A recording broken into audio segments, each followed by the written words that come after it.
Shauna, they're talking about you. No, we're not. Okay. No, we're not. Just want you to know Dana's on call to take you to the hospital. But you have to sit on a toilet. She was going to say she's not that desperate. A lot of women at this table. Oh, you're out of order. We'll talk about that later. I want to call the work session Tuesday, November the 8th to order. And the first thing I'd like to recognize Alderman-elect Randy Blanton. And even though she hasn't been formally sworn in, we've invited her to sit in the work session at the table. And so welcome. Thank you. Then number 2 is citizen comments. It's a time where citizens can make comments for things that are not on the agenda. If anyone wants to speak to this board? Seeing none, we'll move on to presentation by Franklin Tomorrow. Mindy Tate. Good evening. I just want to come and sort of give you an update as to where we are on several projects. Out in the lobby right now are the Vision Fair boards. Franklin Tomorrow is going through a refocusing and a revisioning process. We do this about every 5 years. I have some copies here if anybody wants one of the specific goals and the strategies underneath each area. There are 9 goal areas: business, community character, education, environment, government, growth and development, housing, recreation, and transportation. And there are 67 strategies to address those 9 goal areas. And the Vision Fair works. Most of you have participated. Many of you have participated before, since we do this about every 5 years. But you get 5 dots, and you select your top 5 priorities. We held the Vision Fair at Pumpkin Fest. We had about 300 people come through that day and participate then. We've also been to the Downtown Merchants Association, and we took the boards on Saturday and went to the youth leadership retreat to give the kids a chance to have input into the vision for Franklin. And that was really very fun and interesting to see what their priorities were. We have a number of other events that we are doing to get the Vision Fair boards in front of the community. We're speaking to civic clubs. We're going to specific neighborhoods in different areas. We'll be doing an event at West Haven's Residence Club on November 16th to get the chance to get as many people as we can, get the vision in front of them. We hope to also be able to visit the Franklin Housing Authority, and we've made contact with some corporate citizens to try and get into their office buildings to be able to do that during a break period, because in Franklin Tomorrow's definition, citizens are those who live, work, or play in Franklin. And so the opportunity is for those people to have a chance to have part in the vision so far of Franklin. I'll just briefly, as I said, there are 9 goal areas, and we are keeping tally as we go forward to see just from each event to see what was important in those events, and then an overall count. And at this point, the number 1 strategy has been in the transportation area, and that is promote improved traffic signal timing, ride sharing, telecommuting, flexible work arrangements, and other transportation demand management programs. Number 2 has been in the environment category, encourage continued development of connected greenways for walking and bicycling. And the 3rd one is to promote a business-friendly environment in business. But I would say number 4 is also from the recreation area, and that is to implement the Greenway and Open Space Master Plan and Streetscape. So the trails and greenways is gaining a lot of support from the community, from what we're seeing from the places that we've been. We also participated at the Chamber Expo in early October. So we will be holding the Vision Fair at various locations, and we appreciate your input or suggestion if there are other places you'd like to see us take the boards. It's a pretty elaborate setup out there. Thank you to Monique and Jim for helping us get that set up that way. We really just are very portable with easels and are there, can be there and be out of an event in 30 minutes if need be. So we're working on that. And then we'll be holding vision fairs through about December 15th, and we expect to have results to share with you by mid-January in a preliminary report. We're looking for people to sign up and continue as part of the working groups in each of these 9 areas. Probably the top 3 to 5 strategies which are identified will probably help us set our course of work for 2012. And we've just recently also rewritten our mission statement as part of a strategic plan process that we've undertaken. And our mission statement now is Franklin Tomorrow engages the community, fosters collaboration, and advocates for a shared vision for Franklin. Because we think the most important thing we can do in this community is to engage the community and foster collaboration. And we will advocate for the ideas that the citizens say are what they want the vision and the future of Franklin to be. So that's really what I had, and if you all have any questions or suggestions, we'd be happy to have them. So one question. Do you know where these boards are going to be traveling around town, different areas yet? Do we have some specific? Is this it? That's it. That's it. We have made, as I said, we have made contact and are trying to work with the Franklin Housing Authority to get that location. We feel like that would be a great area to access. And we're also, as I said, some corporate neighbors. I wouldn't want to specifically name them because it's still a work in progress with them.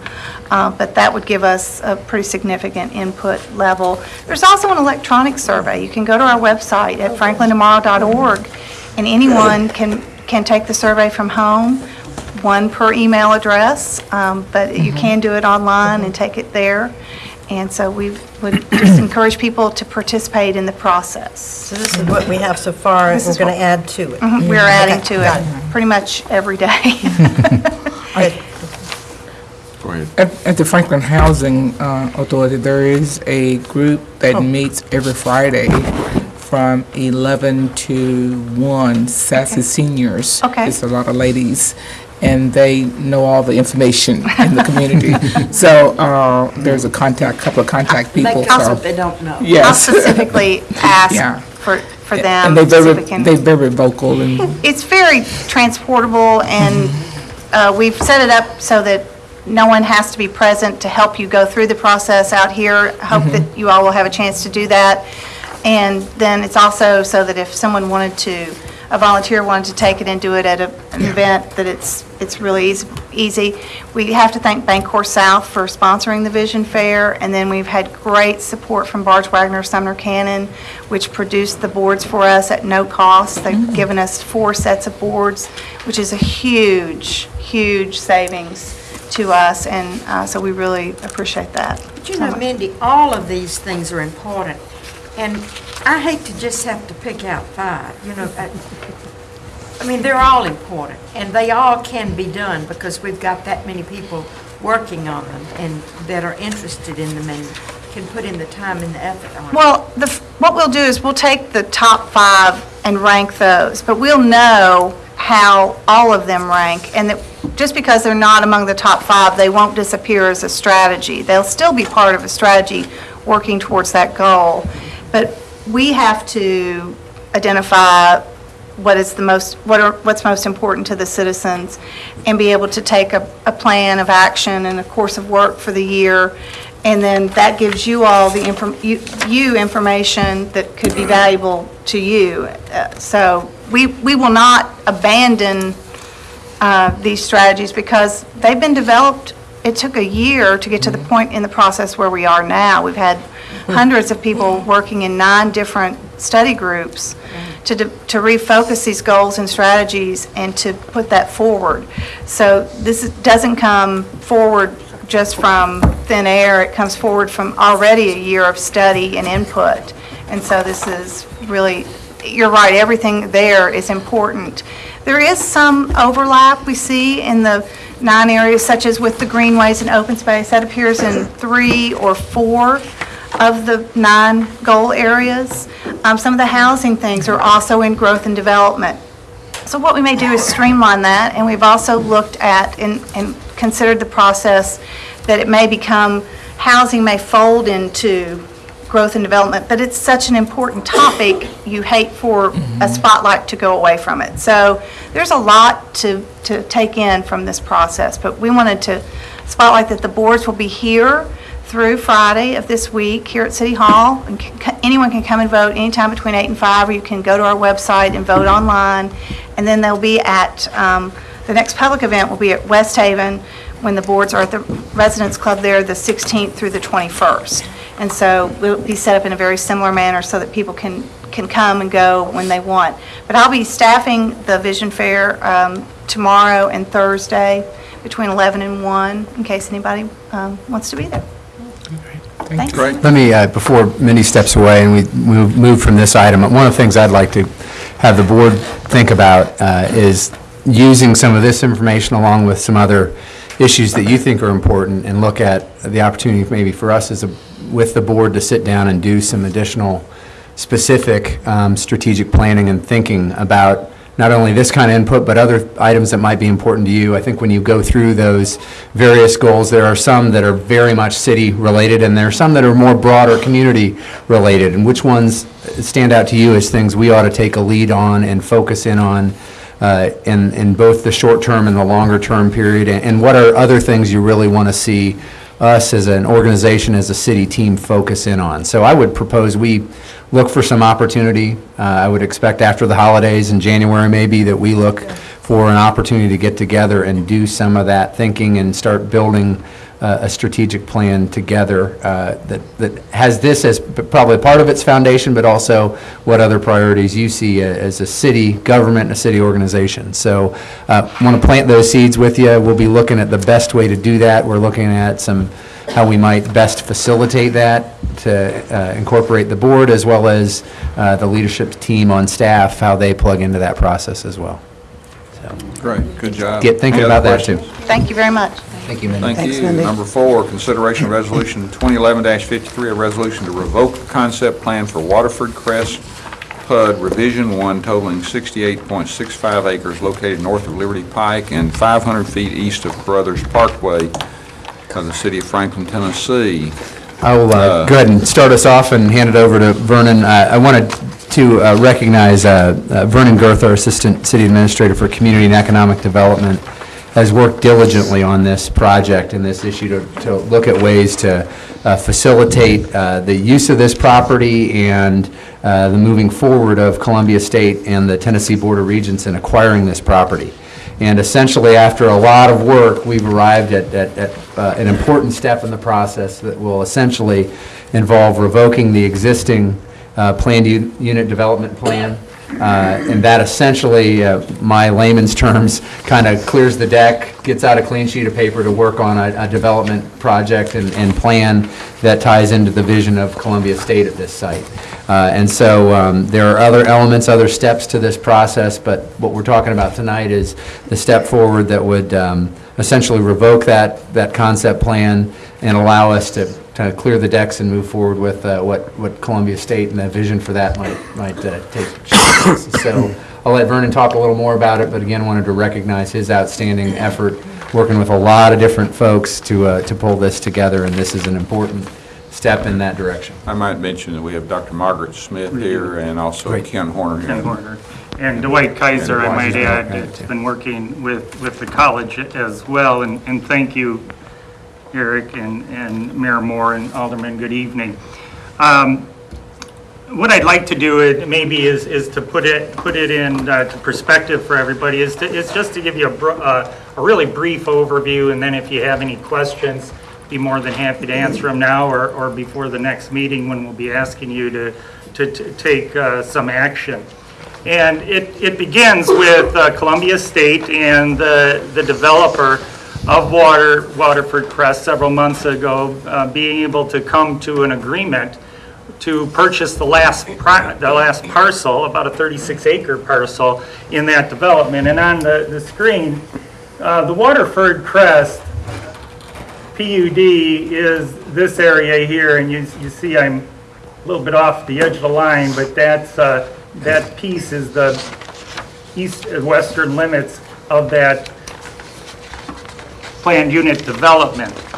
And after several meetings with Mr. Tracy from the Board of Regents and Dr. Smith and the developer, it became clear that the state is not able to purchase property in a planned development that's encumbered by private agreements and public and private agreements. So we set upon a course of how can we make this transfer of property occur. And we decided to revoke the concept plan and eventually do away with the planned unit development. And that's really what we're here for this evening, is to share with you a resolution that revokes that concept plan, and that'll be voted on hopefully at the meeting on November 22nd. And what that does then, it takes away the concept plan, but we still need to get rid of the PUD, and to do that we're going to re-subdivide the property. And essentially, and it's in your packet, this sliver here has already been purchased by Duke Realty, who owns the corner. So that'll be one parcel. The middle parcel, this 20 acres here, is owned by Doan's Pet Care, a division of Mars, okay? And it has been agreed by the developer and all parties that this common area, which is about 3.8 acres of detention area, partially completed detention area, will become part of the Doan's Pet Care property. And then this piece here, the Columbia State, future Columbia State parcel, 36 acres, will be sold to Columbia State after the PUD is no longer applicable to this property. So, also in your packet, we have this piece of right-of-way that was originally dedicated to the city when the planned development was first approved by the city back in about 2006. We're going to be asking by another resolution, which there is a copy in your packet, Resolution 2011-55, to abandon this right-of-way, so this is one contiguous piece of property. The other right-of-way that was also dedicated to the city is called Knolltop Lane. And we're proposing as staff to leave that for the time being. And the important piece of that is there won't be any sureties attached to it, in part because Columbia State, the Board of Regents, aren't able to provide sureties. They do have enough money to purchase the property. The state legislature has allocated that. But going forward, they don't know what they can do with development. Mars Pet Care has indicated that they're willing to pay half of the improved right-of-way of Knolltop Lane, or their future purchaser of that property.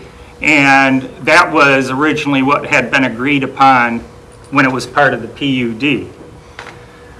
So essentially, you have two resolutions that will be voted on next week. One, 2011-53, to revoke the concept plan, and then 2011-55 to abandon the Weather Barn right-of-way, that small segment.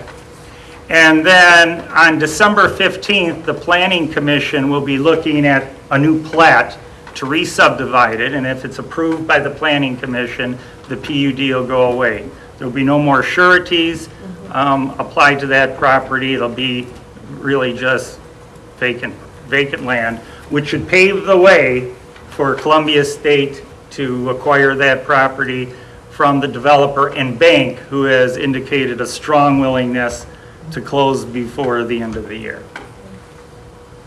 Hopefully I explained that well. Do you have any questions? Great job. Questions? Go ahead, Alderman. My question concerns, I guess, the abandonment of the right-of-way that in effect belongs to the city. Weather barn. Weather barn. That little segment right there. That does belong to the city. No compensation, I mean, no nothing, I guess, for that right-of-way to be abandoned. Was there any, what was the discussion on that? Well, the discussion is, and this is more or less the complexity of getting out of a PUD. Doan's Pet Care, Mars, being a part of the planned development, we as the city had collected sureties that would provide for the developer to put this road in to access the property, as well as utilities, okay? And what Mars said is that, you know, we're more than supportive of a future community college campus coming to this parcel here, but they didn't want to be made less than what they were as far as a PUD. So through the discussions, the developer and the bank and the other parties agreed that this 3.8 acres would be made part of the Mars Pet Care. And they know when they develop, they would have to bring utilities to that site, as well as provide an access road that had been previously secured by letters of credit. And what you're being asked is to make this a contiguous parcel, is to abandon just this little piece of Weather Barn Road, which was really to serve the Mars Pet Care Point that property. again. That's the only piece of the road that's being asked to be abandoned. That's what we're going to do. Yeah. And by them getting the access to Liberty Pike, essentially you lessen the need for that little portion is how I understood it. Now, we are keeping this, and there aren't any sureties attached to it because it had been part of the plan. If one looks at that property, it makes sense to provide connectivity to the rear of the parcel. But it's only really when this property and Columbia State decide to develop that we can have a better discussion of how it becomes improved. The Board of Mayor and Aldermen always have the option to abandon it. And depending on the plan that occurs, we'll decide how to provide connectivity from Liberty Pike back to this property here that's owned by the Pickerings.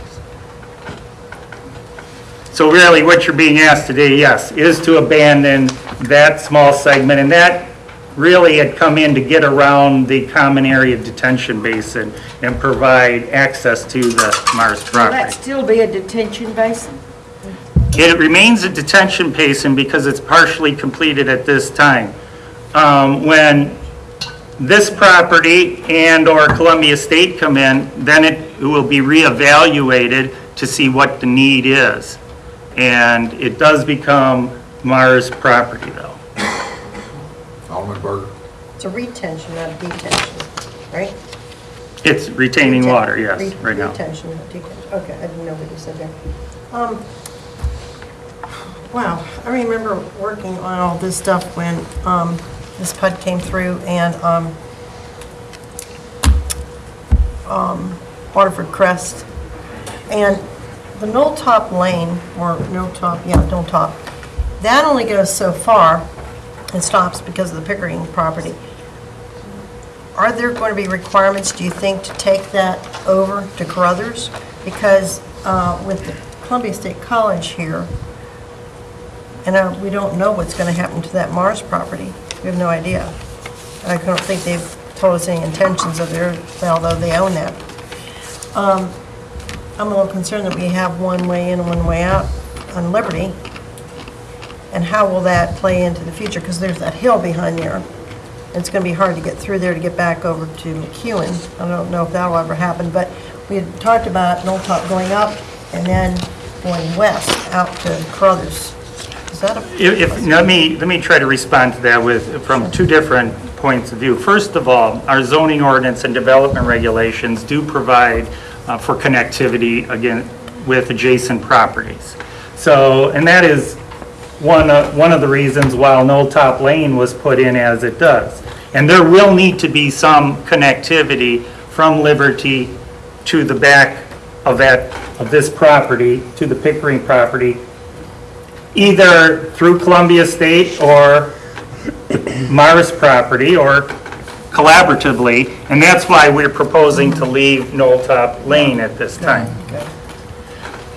The other point I want to emphasize here, because it is important, is the Board of Regents is purchasing the property, and the Board of Regents has dozens of higher education institutions throughout the state of Tennessee. And because of state laws, they're not required to rezone the property, obtain permits, and really follow local regulations for many reasons: funding, engaging the public, and getting caught up in that process. However, Dr. Smith understands Franklin's different and the importance of engaging the community as that property gets developed. And the first step after the first of the year, when Columbia State is successful in acquiring title, will be to come before you and ask for rezoning of that property. It's zoned local mixed use right now, and it would be changed to civic institutional. So hopefully that's in response to your question about the interconnectivity and how that will occur. There's no guarantees with the Board of Regents. However, we've got a long ways to go as far as the state legislature funding the campus, and then our ability to work with them to really create something that supports the economy in Franklin. And those other two properties to the west aren't, we don't know what's going to go there and how that's going to play out, but that could be easily put in and over to Carruthers as well when those properties get developed. This is ideal property for this development. It's an ideal place for them. I do. Other questions? So is the Columbia portion, the total area is 36 acres, or the Columbia development is 36 acres? The total property is 36 acres. It's this area here, and there's a hillside overlay that encroaches into it. And fortunately, we have somebody, a local The resident. whole thing's 68, Columbia State's 36. Yeah. And it's good, again, as I was mentioning, to have somebody like Dwight Kaiser that has been working with him and understands our expectations too. Everybody good? Yeah. Everybody smiling? Thank you. Very good, and I might just comment that Dr. Smith's mother has been ill for some time and passed away last night, so otherwise she would have been here. But we have great representation from the other Dr. Smith and Horner. Okay, number 5, consideration of events permit for Turkey Trot 5K run on November 24th. Is there any questions about it? Okay. If you want to warm up, you can run at Harlansdale on Saturday morning. I was just going to say, Number 6. thank you for putting the signs out whenever things are going to be closed. I hope that's helped some people. Okay, consideration of change order number 3 for time only for the Franklin ITS Phase 1 ERA project, contract 2010-0091. We will be adding about 28 days. I think this extends it to December 1. It's a no-cost change order. Paul or David, I don't know if there's anything else you want to add to that. And the reason for that is there's been delays in getting some of the equipment purchased, et cetera, and there is a delivery time that we need to have a delay on the contract because the contractor can't do it without having delivery. So there is no additional cost, it's just a time delay. Moving on, number 7, consideration change order number 1 with Civil Constructors, Inc. for the Jackson National Life Dual Power and Voice Data Feed. I think we're going to withdraw this and consider it at a future We're going to ask you to meeting. defer that. That's on both agendas, so we'll ask you to defer that to the 22nd at this point. This is really a change order that will essentially be paid for by Jackson National Life because we've hit our cap of what our contribution is to that project, and they've asked for more time to review that issue, so. Number 8, discussion concerning the purchase of right-of-way and easements from the Sonic property, 401 Hillsborough Road, as part of the Hillsborough Road Improvements Project. You have a memo, I hope you've been able to read and sort of digest what we're saying in this memo. We've made an offer for the right-of-way and easements for Hillsborough Road to the Sonic property of $51,000. Sonic, Mr. Watson, he could not be here tonight. He was really trying to, but he could not be here. Is asking that we raise that to $100,000 There have been a lot of mitigating circumstances of going on out there, the flooding, damaged stuff. He relocated his buildings and all after the flood when he rebuilt to accommodate what we were going to do for the Hillsborough Road, et cetera. He did not have to do that, and if he had not have done that, then we would have been paying damages, which we did not calculate damages. But we have contacted our appraiser, and he thinks with what is being asked for, the $100,000 would be a good settlement for the purchase of what we have to have for Hillsborough Road if we did have to consider damages and things like that. And if you remember, when we went through the McHatcher, we had to go back and look at pre-flood conditions when we did purchases. So we would probably be having to look at that if we really got into, well, I won't go to where we'd go from here if we don't settle, but so we think it would be a good compromise that we go on and do this at the $100,000. Alderman McClendon. How long would it take and how much would it cost to get our appraiser to commit something like that to writing? Because I don't have any reason to dispute what the appraiser's saying, but if you want the board to double what we've asked, what we've offered, and do so because the appraiser would support that, I would feel better, because you know what happens is 3, 4, 5, 6, 8 years from now, some board looks back and says, what were they thinking? We will try to have that before the 22nd. Yeah, we can get something like that. We've asked for an opinion that supports that, says that it's well within this number in terms of what the offer was, in terms of the kind of damages you would have had taking 8 revenue-producing parking spaces out of their operation. So we can get something that gives some more specific support to that level of payment for the property. Any other questions?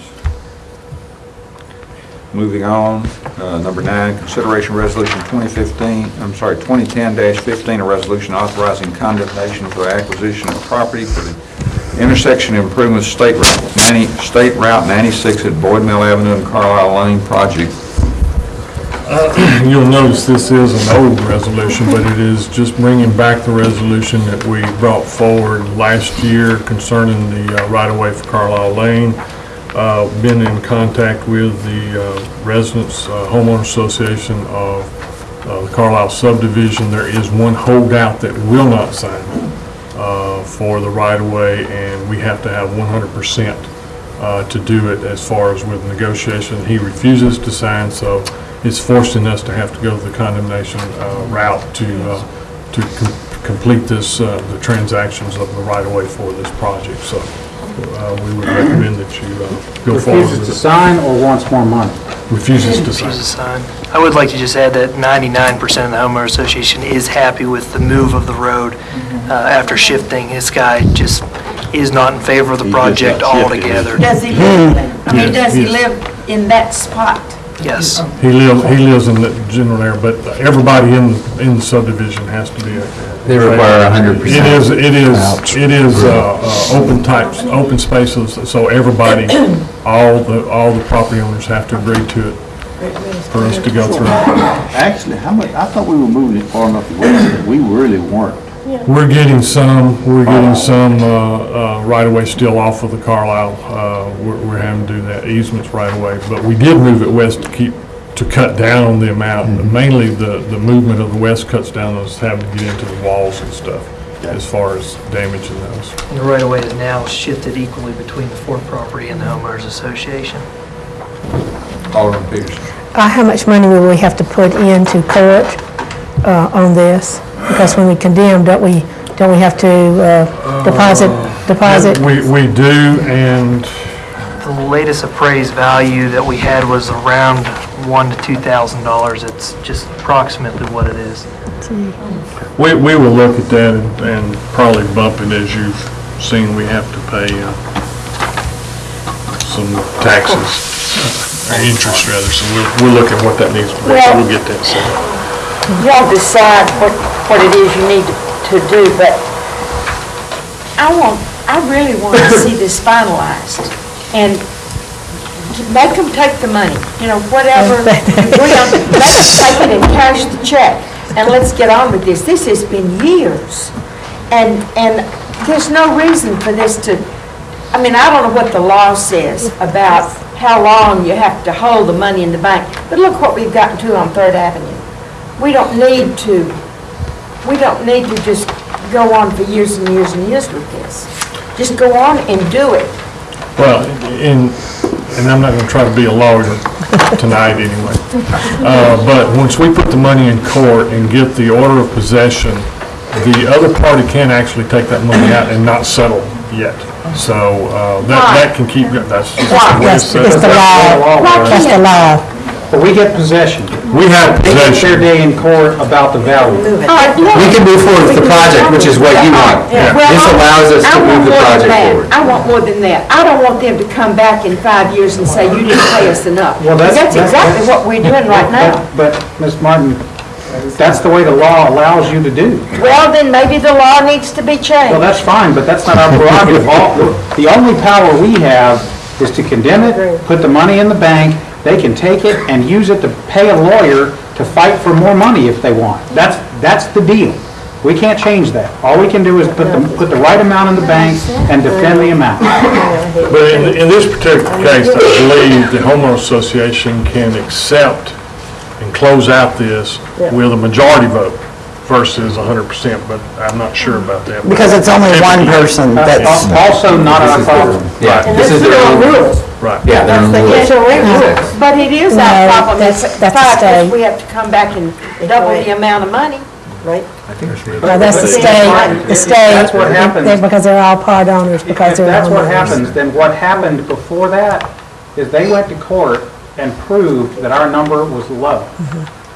We can never prevent someone from having their day in court to talk about the value of their property. That's the Fifth Amendment. Period. It's the way it works. But Alderman Bransford. it's a question, so not the question is not money, it's the fact that he does not want to give up the right of way. That is So my that's understanding, Yeah, yes. one property, So- we couldn't get to 100%. Yeah, So, and there's no other, Than the mayor. no influence in talking with the property owner. We have talked with, Great idea. we've talked with the individual property owner, and there's no convincing We may him. need to send somebody else. Who did talk to the property owner? I did personally. I And think it was there's- the mayor. And others, so. You know, Alderman Scott. At their request, we went through a redesign and paid additional money to have it redesigned. Does that enter into the calculations for the? No. We updated or altered the project, and this is reflective of that revised plan.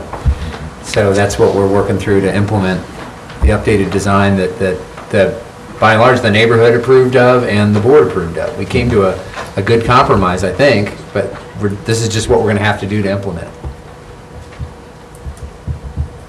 Moving on, consideration of lease agreement with Energy Source Partners for wastewater treatment plant solar array installation, City of Franklin contract 2011-0156.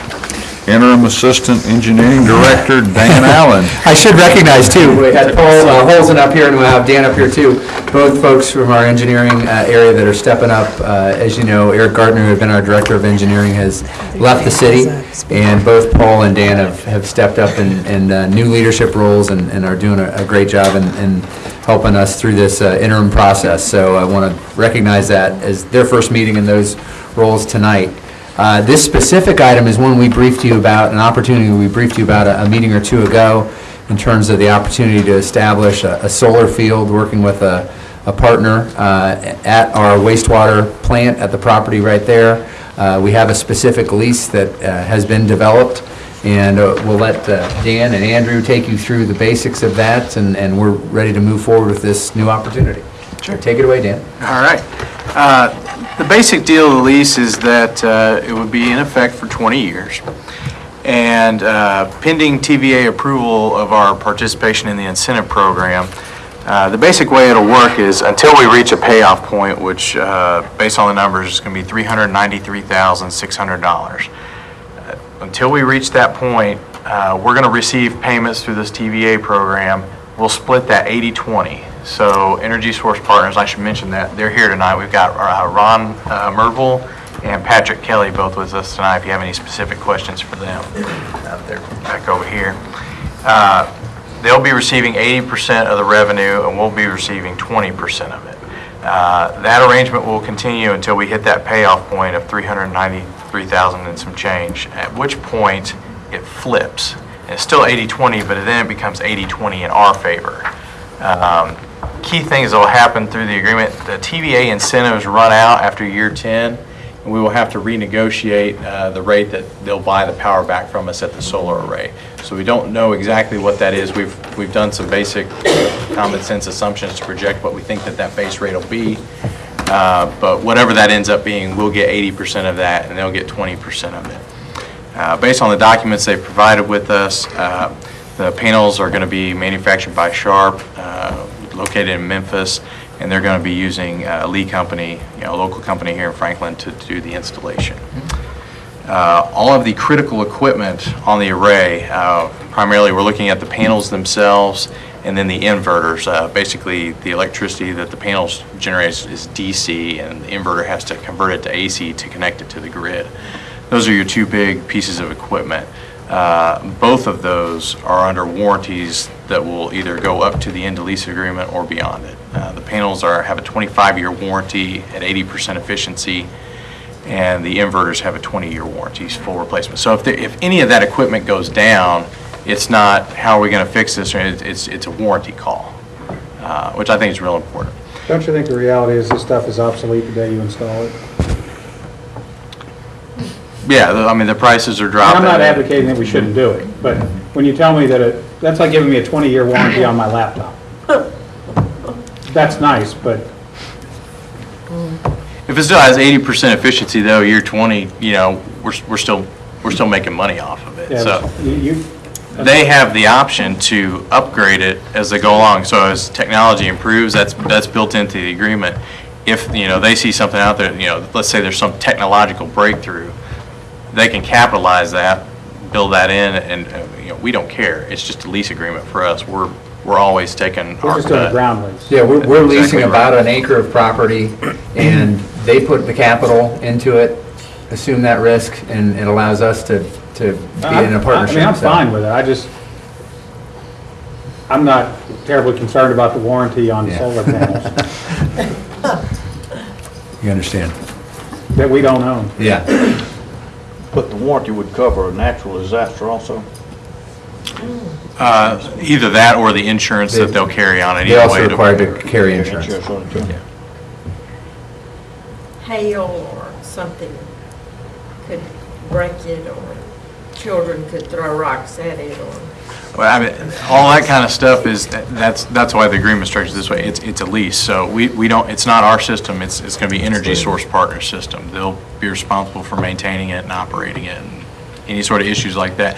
They're going to be monitoring. They basically are going to put a system on it where every few minutes, they're getting an email telling them how much it's producing. So if they see something wrong, obviously it's in their best interest, to get out here and get it fixed so they can make as much money as possible off of it. Because obviously they're doing this as an investment. So.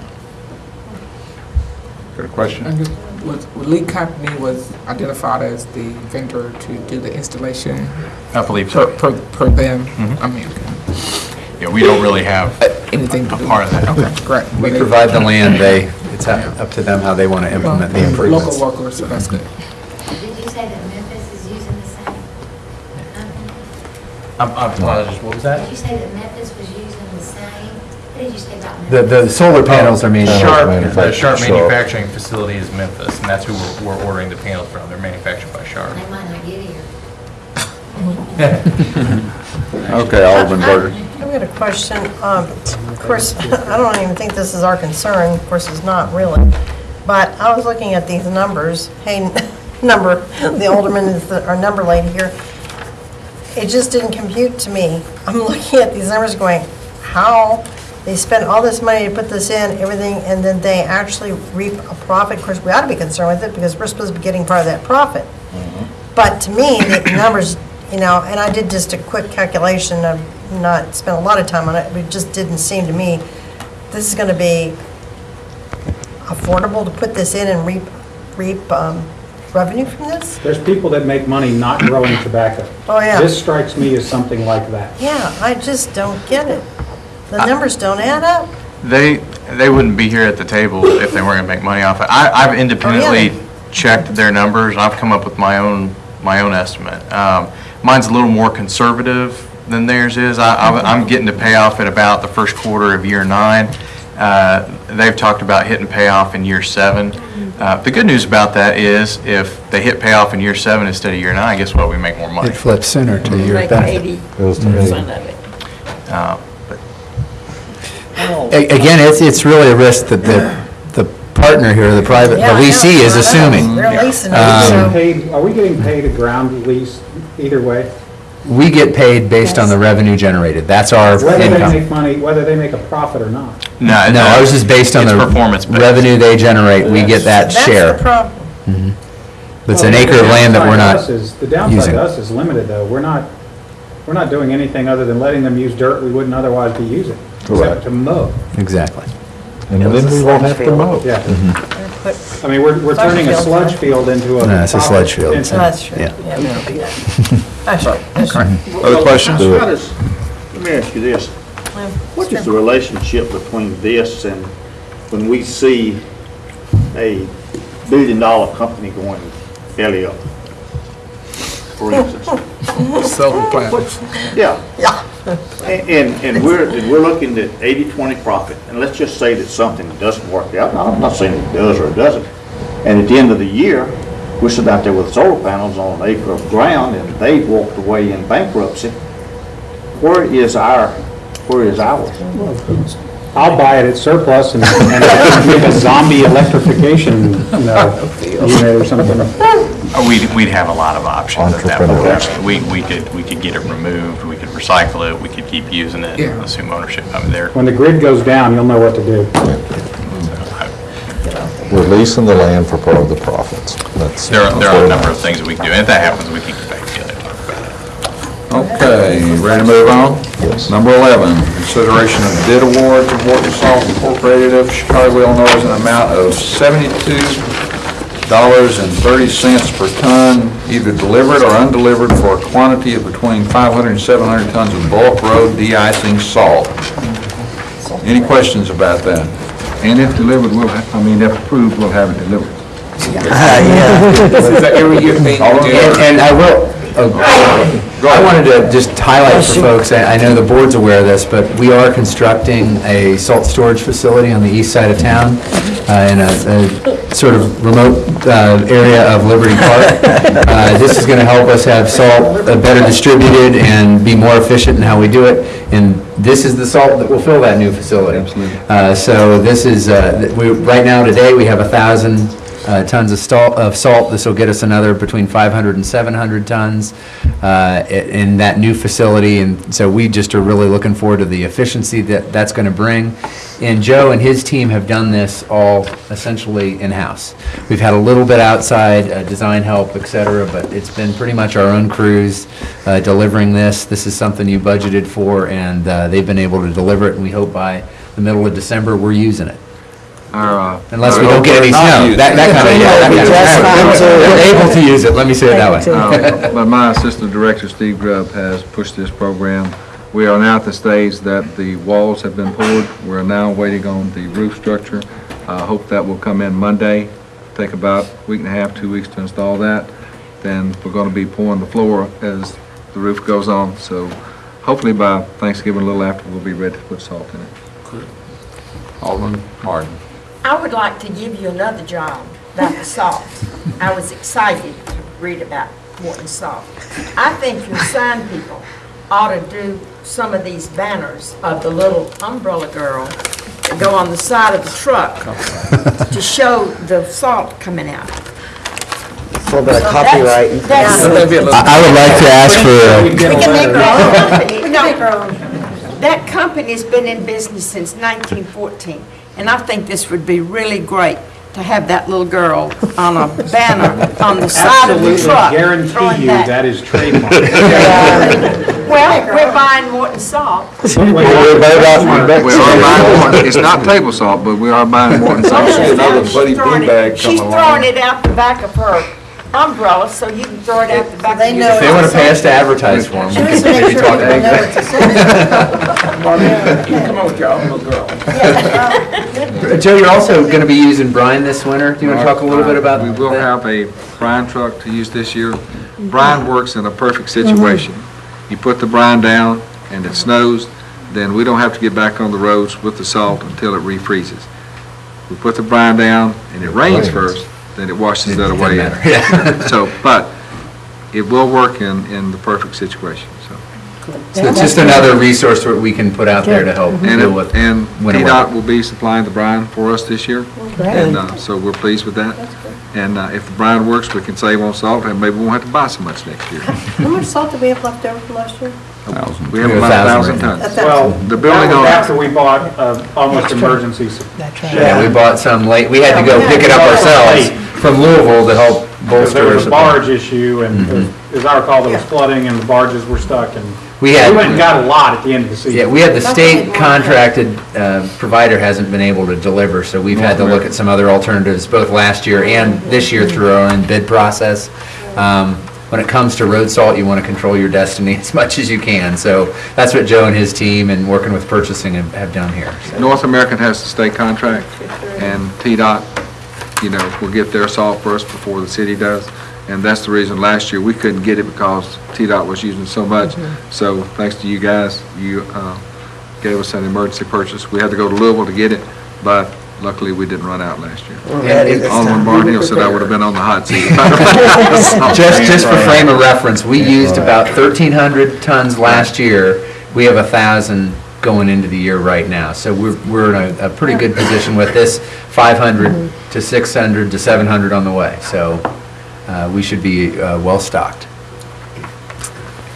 Number 12, consideration ordinance 2011-32 to be entitled an ordinance to amend Chapter 2, Section 2.4.2 in the Franklin zoning ordinance to revise the planned unit development process. Good evening. This particular change to the ordinance is something that the Board of Aldermen and the Plan Commission and even the development community have embraced. This particular one will allow a consolidation of both the concept plan and the regulating plan into one plan called the development plan. That plan will give you a lot more information than you are currently getting under the concept plan, which is a bubble diagram. So we've heard from the Board of Aldermen that all we see are bubbles. We don't know what they mean. Now you will get information that the Plan Commission currently gets on the regulating plan.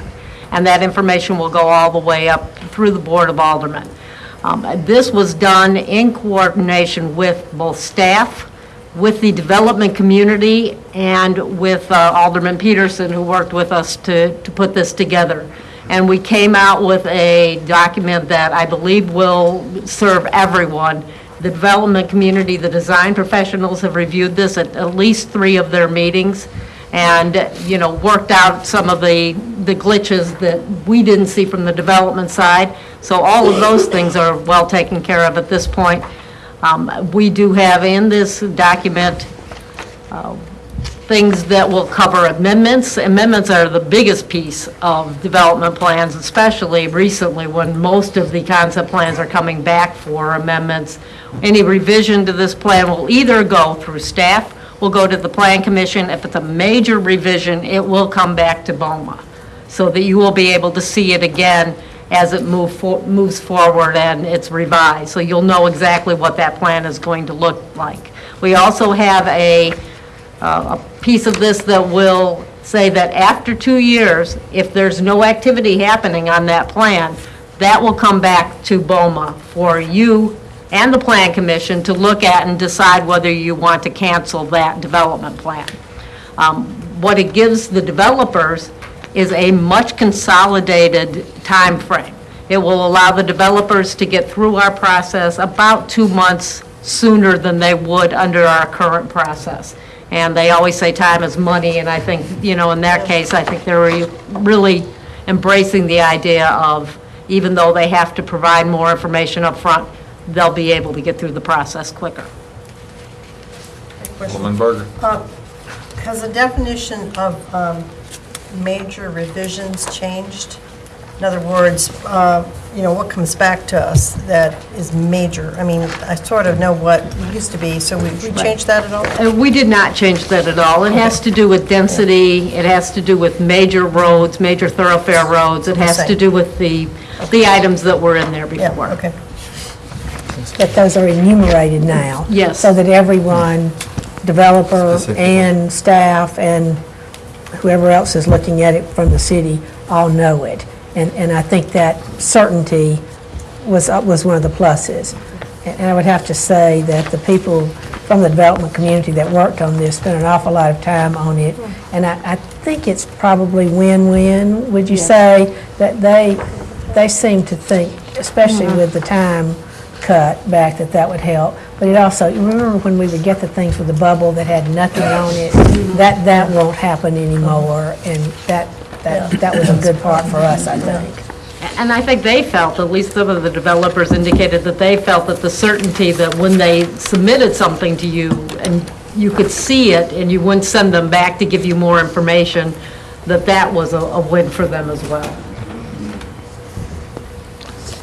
Number 13, consideration ordinance 2011-33 to be entitled, an ordinance to amend various chapters and sections of the City of Franklin zoning ordinance to revise references to plans required with the plan unit development process. What this is basically is the change in the ordinance for the 100 to 200 places where it says either concept plan or regulating plan. Two development plans. Okay, number 14, consideration amendment number 1 to the professional services agreement for the Carruthers Parkway and Cool Springs Boulevard addition right turn lane project. This is a project that started out as a City of Franklin project. In 2008, we entered into an agreement with Wilbur Smith Associates for the design. That design was completed. We have recently, the board have recently entered into an agreement with Boyle Investment Company that they will do the construction and they will be getting offset for that construction. We need to have the plans, and as part of that agreement, we the city, said we would provide them with the biddable construction plans for the project. We need to update the plans since they're older.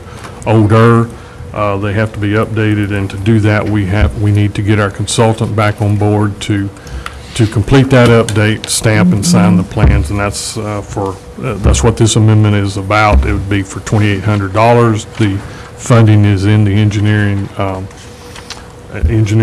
department budget, so we would recommend that we go forward with this, get this where this particular project can go forward with the developer doing the work. Questions? And when are they willing to start on this again?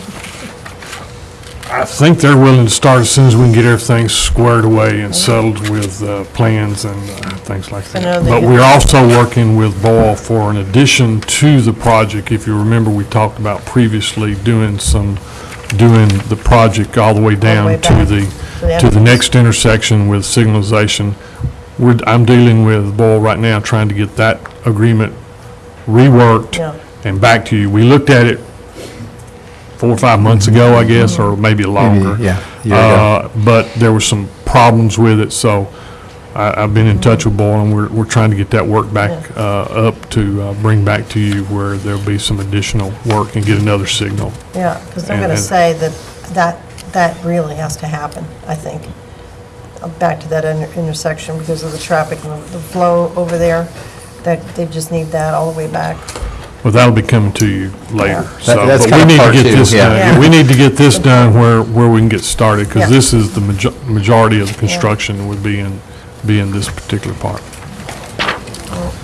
Number 15, consideration ordinance 2011-34, an ordinance to amend section 1-1001 of the Franklin Municipal Code so as to redefine the boundaries of the first and second wards of the city of Franklin, Tennessee, to account for population growth within those sections of the city and to more nearly equalize populations within each ward.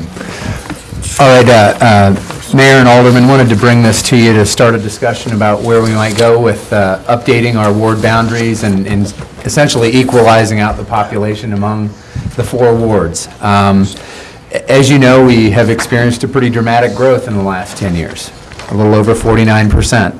And so we have been able to get the additional census information that allows us to look at it, break out by ward and how it looks. And essentially, as we looked at it, we have an overall population of 62,487. So you break that out, you're somewhere a little above 15,000 per ward if you're going to equalize that. And wards 3 and 4 happened to already be right in that neighborhood. So it gave us at least an initial option, which was to look at balancing between the adjacent wards 1 and 2 to get those populations to both equal out around 15,000 population each. So while all wards grew in the last census, clearly Ward 1 grew a little more than the other wards, and it makes sense to maybe look at a way to equalize that out. This is clearly where we look for board direction on this, but this was our initial stab at it to try to adjust it. And if we pull up that one right there, yeah. As you look at it, if I can get this to work. My pointer's not working. The upper blue, right adjacent to Ward 1, where you see Franklin Road coming up, right where the little pointer is. That is the section that right now is in Ward 1 and would move to Ward 2. There it is. So, yeah. So really, Cool Springs? Cool Springs?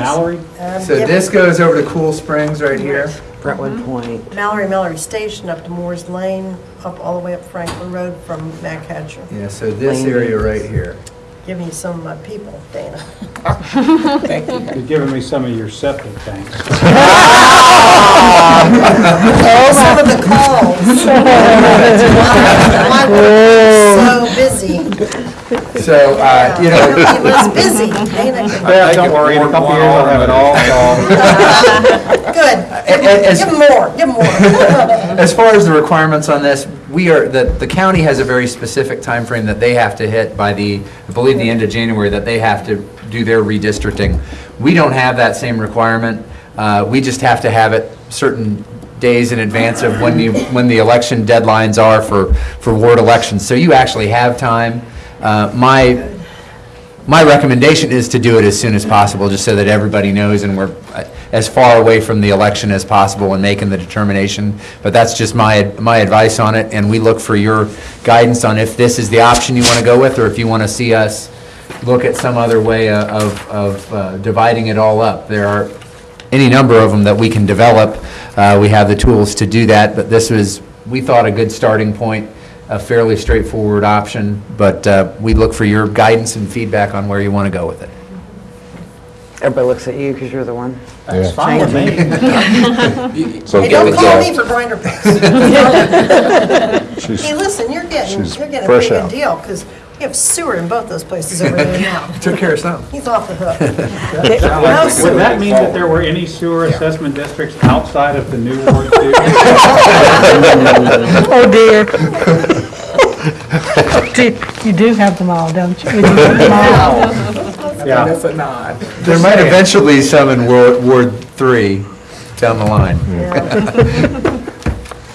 Moving on, see you at 7. Do some more scenarios also. Would you like to see? What would you tell us?